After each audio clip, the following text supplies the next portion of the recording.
कि भगवान श्री राम का मंदिर बने, न्योता मिले। सुबह से शाम वेल्थ क्रिएटर्स को गाली, उन नीतियों को गाली। मेरे में इतनी ताकत नहीं है कि मैं सुबह से शाम बैठकर वेल्थ क्रिएटर्स को गाली देता फिरूं। मैं नहीं दे सकता। मेरे में इतनी ताकत नहीं है कि जब सनातन धर्म के ऊपर सवाल उठाए और मैं चुपचाप बैठ जाऊं। मेरे से नहीं होगा। अपने दिल की सारी व्यथाएं, इश्यूज जो मैं समय समय पर कांग्रेस पार्टी की लीडरशिप को अवगत भी कराता था, वो मैंने सारे उसमें लिख दिए।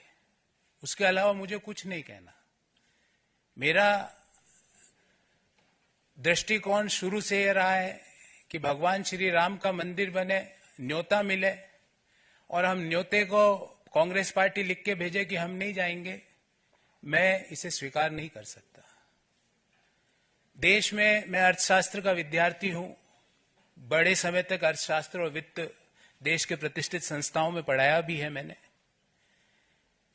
सुबह से शाम वेल्थ क्रिएटर्स को गाली, उन नीतियों को गाली, निजीकरण, उदारीकरण, वैश्वीकरण, जो पूरी दुनिया मानती है कि जो डॉक्टर मनमोहन सिंह जी और पीवी नरसिम्हा राव जी की सरकार ने किया, उन नीतियों को गाली।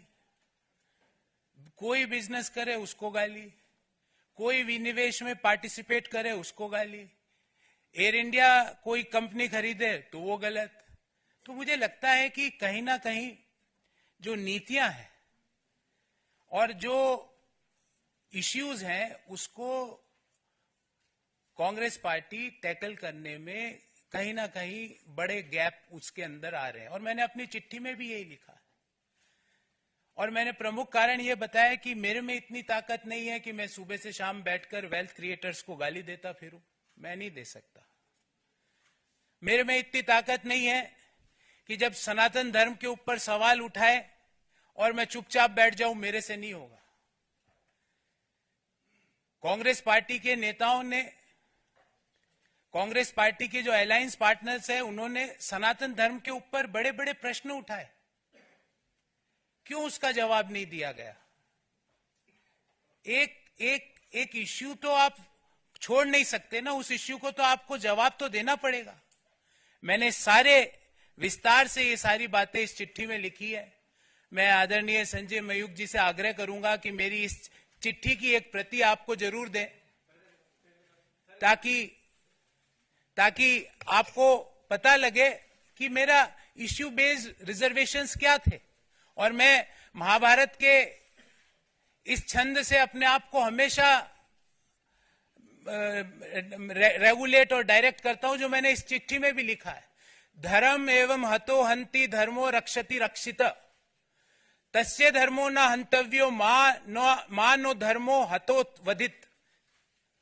अर्थात धर्म के मामले में आप चुप्पी साध लो। जो गालियां दे रहे हैं सनातन को, आप चुप्पी साध लेते हो।